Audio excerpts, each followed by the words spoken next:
आप लोग के सामने वर्ष 2022 में बिहार सरकार द्वारा मैट्रिक का जो हिंदी का प्रश्न पत्र था वो सामने है। आज हम लोग इसके निर्देशों को पढ़ते हुए और भी बहुत सारी बातें गहराई से जानेंगे। सबसे पहली बात विद्यार्थियों को ये बता दें कि वर्ग 10 का विद्यार्थी जो होता है वो पहली बार जिला में जाकर या अपने विद्यालय को छोड़कर एग्ज़ाम दे रहा होता है, तो उस उत्साह में तो कोई दिक्कत नहीं होता है, उत्साह बहुत होता है, लेकिन उनके पास अनुभव का अभाव होता है। इसलिए जो भी इस वीडियो को देखें ध्यान से देखें और अंत तक देखें। बहुत सारी बारीकियां हैं जो आपको समझाई जाएंगी, आप इसको समझिएगा और इसका लाभ उठाइएगा। तो इसको पहले हम देखते हैं क्या क्या इंट्रोडक्शन है। 2022 का है, 2023 में हो सकता है कुछ बदले, लेकिन ज़्यादा कुछ बदलता है नहीं। जो बदलाव होगा वो हम आपको बता देंगे। जैसे मान लीजिए कि 100 प्रश्न में से इस बार 50 प्रश्न ही बनाने हैं आपको, तो 100 प्रश्न नहीं 100 अंक के प्रश्न में या 200 अंक के प्रश्न में 100 अंक का ही प्रश्न पत्र बनाना है आपको।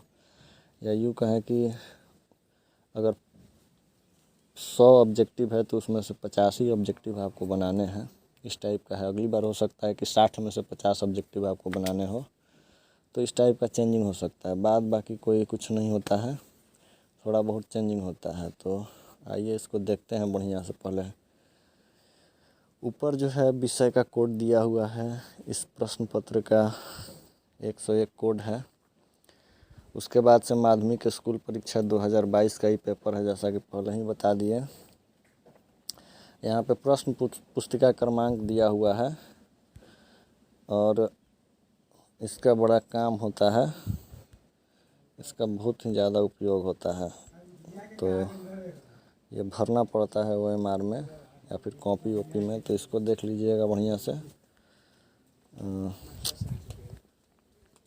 आगे कह रहा है कि ये वार्षिक परीक्षा का प्रश्न पत्र है और प्रश्न पुस्तिका सेट कोड जो है वो E है। ध्यान से देख लीजिएगा, ये वाला E है। यानी कि पहले के बच्चे जो थे वो एक ही प्रकार के प्रश्न पत्र को पाते थे, लेकिन अब क्या है कि सरकार जो है 6 प्रकार का या 8 प्रकार का सेट कोड बना देती है और किसी भी प्रश्न पुस्तिका का दूसरे प्रश्न पुस्तिका के साथ मैच नहीं हो पाता है। इसलिए जो विद्यार्थी तैयारी किया है वही विद्यार्थी अच्छे से पास हो सकता है, क्योंकि वो पीछे पीछे छाप छाप के लिखने वाली अब बीमारी ख़त्म हो गई है। यहाँ पे मातृभाषा हिंदी लिखा हुआ है। आगे दिया हुआ है कि इसमें कुल प्रश्नों की संख्या 100 + 6 = 106 है। यानी कि टोटल आपको 106 प्रश्न इस प्रश्न पत्र में मिलने वाले हैं और इसमें पृष्ठों की संख्या 36 है और ये पूरे 100 अंक का है। और इस प्रश्न पत्र को बनाने के लिए आपको 3 घंटा 15 मिनट का टाइम दिया गया है। अब सबसे अहम कड़ी जो निर्देश है इसको पढ़ लेते हैं, क्योंकि पढ़ना बहुत ज़रूरी है निर्देश, नहीं तो विद्यार्थी जानते हुए बहुत सारी गलतियां कर देता है। तो देखते हैं, पहला इसका दिया हुआ है इंट्रोडक्शन में पहला कि परीक्षार्थी OMR उत्तर पत्रक पर अपना प्रश्न पुस्तिका क्रमांक 10 अंकों का अवश्य लिखें। तो यहाँ पे 10 अंकों का है, इसको लिख देना होता है। OMR में दिया हुआ होगा प्रश्न पुस्तिका संख्या, वो भरना होता है। ठीक है, आइए हम आपको प्रश्न पुस्तिका संख्या तो नहीं लेकिन रोल नंबर भर के दिखा देते हैं OMR पे कैसे भरा जाता है। इसको ध्यान से देखिए। तो आपके सामने OMR आ गया है, यहाँ पे रोल नंबर दिया हुआ है। अब उसमें भरना होता है आपको। जैसे मान लो किसी विद्यार्थी का रोल नंबर 120000 ऐसे करके है, तो उसको भर के आपको दिखाते हैं। जैसे मान लीजिए किसी विद्यार्थी का यहाँ पर रोल नंबर है, ब्लैक से भरते हैं 1 2 0 3 ऐसे है। तो एक अगर आप ऊपर भर लिए हो तो नीचे वाला जो गोला है उसमें का एक वाला ही भरना है आपको, उसको कलर कर देना है। 2 वाले के नीचे उसको ही कलर करना है आपको। जीरो वाले के नीचे जीरो वाला ही कलर करना है। इसके लिए विद्यार्थियों को काफ़ी संयम रखना होता है और संयम के साथ साथ ध्यान देना पड़ता है, वरना वो गड़बड़ हो जाता है। अब 3 है तो एकदम 3 के सामने वाला ठीक 3 को रंगेंगे। ऐसे ही आपको आगे भी जो हो वो लिखते जाना है और फिर भर देना है, ठीक है ना। तो ये सब कर लेना है। निर्देश नंबर 2 कह रहा है कि परीक्षार्थी यथासंभव अपने ही शब्दों में उत्तर दें। यहाँ पे आप ध्यान दीजिएगा, यथासंभव अपने ही शब्दों में उत्तर दें, यानी जो आपका प्रश्न पत्र है उसका उत्तर जब आप दे तो अपने शब्दों में देने का प्रयास करें, ठीक ना। क्योंकि जो डाला गया है अपने ही शब्दों में ही इसलिए लगाया जाता है ताकि आपको उसको फॉलो करना ही होगा। नहीं करिएगा तो अंक कम मिलेगा। तो अपनी अभिव्यक्ति बनाइए, अपने लेखन की कला विकसित करिए और वैसे ही लिखिएगा और अपने आप पे विश्वास रखिएगा।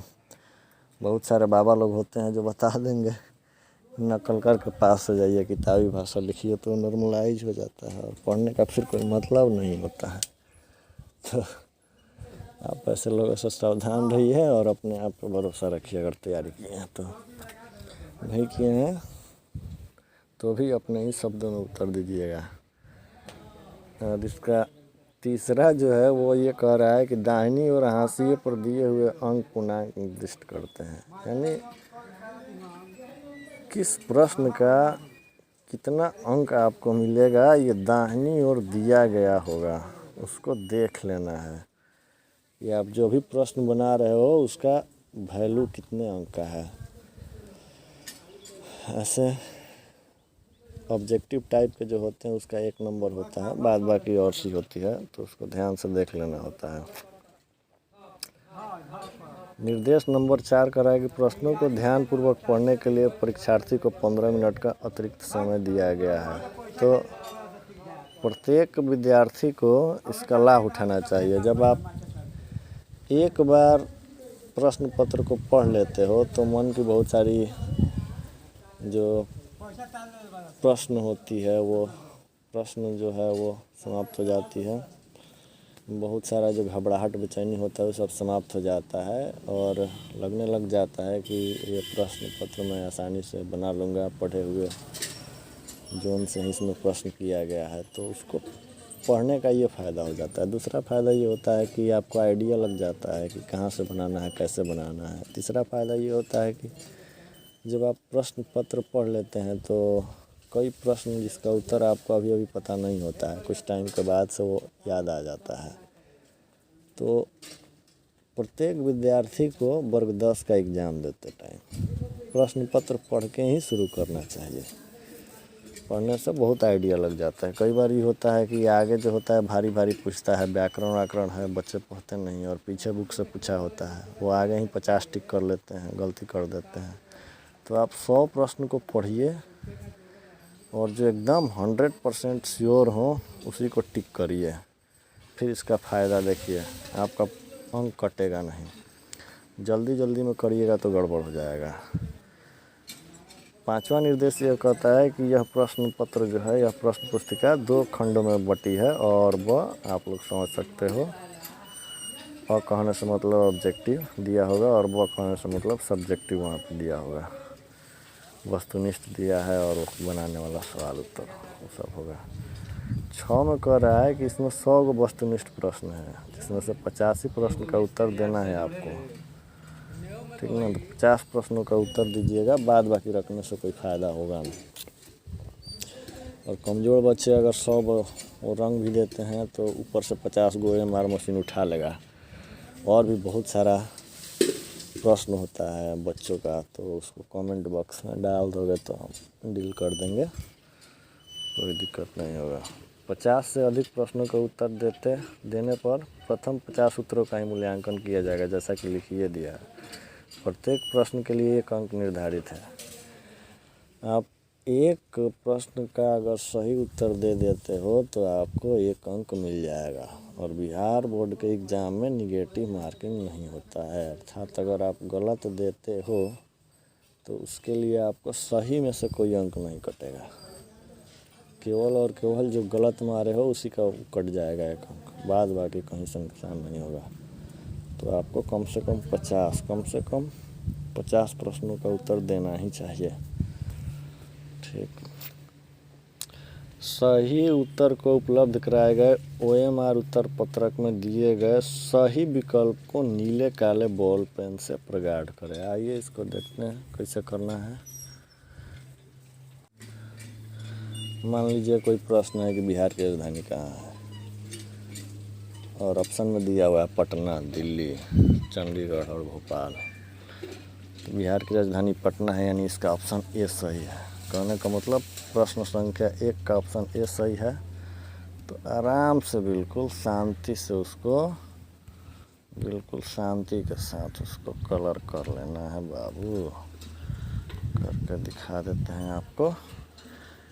पहला का ए ऐसे ऐसे कलर कर लो, ठीक ना। थोड़ा इधर उधर में रह जा रहा है, कलर करने में दिक्कत हो रही है, तो ऐसे कर लो, कोई दिक्कत नहीं है। और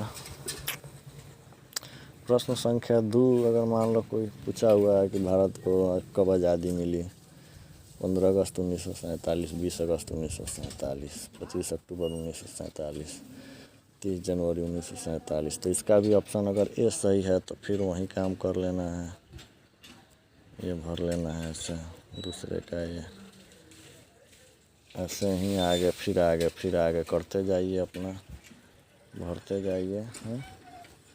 तो ऐसे आप OMR भर सकते हो। थोड़ा मेरा गड़बड़ हो रहा है स्क्रीन पे, आप लोग आराम से पेन से भरिएगा। काला या नीला, रेड का इस्तेमाल नहीं करना है, ठीक है। इसी इंट्रोडक्शन में आगे कहता है कि वाइटनर का प्रयोग नहीं करना है। वाइटनर क्या होता है, तो वाइट कलर का एक पेन होता है जो वाइट कलर का स्याही देता है, और उससे लोग मार कर मिटका देते हैं, तो उससे कोई फ़ायदा होगा नहीं। वाइटनर ले मत जाइए। तरल पदार्थ कुछ गिराइए और आइए मत वहाँ पे। ब्लेड का इस्तेमाल मत करिए, और नाखून का तो प्रयोग करिए ही मत। ज़्यादा घबराने की ज़रूरत नहीं है, ये सब OMR को नहीं चलाना चाहिए। अन्यथा में कह रहा है कि परीक्षा परिणाम अमान्य हो जाएगा, यानी आपका परीक्षा परिणाम जो होता है वो मान्य नहीं होगा, फेल हो जाइएगा। खंड ब में 6 विषयनिष्ठ प्रश्न दिया हुआ है, उसको बना लेना होता है। और निर्देश संख्या 8 में कह रहा है किसी प्रकार के इलेक्ट्रॉनिक उपकरण का प्रयोग पूर्णतया वर्जित है। इलेक्ट्रॉनिक उपकरण नहीं ले जाना है। फिर भी आपको समय सीमा का ध्यान रखने के लिए सुई वाली घड़ी या तो कमरे में लगी होनी चाहिए, या सर से पूछ लीजिए, या फिर अपने पास लेके जाइए। और महत्वपूर्ण बात 1-2 और बता दें आपको कि OMR भरने में कहीं भी परेशानी हो तो जो भी सर होते हैं, मास्टर साहब, टीचर लोग, उनसे पूछ लीजिए इत्मीनान से, इसमें मत घबराइए। आजू बाजू के जो बच्चे होते हैं उनसे कम पूछिए, और एक व्यक्ति से पूछ के तो भरिए मत, 2-3 लोगों से पूछ के फिर जो सही लगे उसको भरिए, ज़्यादा प्रॉब्लम हो रही है तो। और घबराना बिल्कुल नहीं है। एग्ज़ाम टाइम में जो घबरा गया उसका गया पेपर। ये सब ध्यान रखिए और आराम से भरिए और आराम से प्रश्नों का उत्तर दीजिए। जो जितना सहज भाव से OMR भरेगा, जो जितनी सहज भाव से, जिसके मन में जितनी स्थिरता होगी, वो उतना ही अच्छे अंकों से उस प्रश्न पत्र में पास होगा। ऐसा अक्सर देखा गया है। धन्यवाद।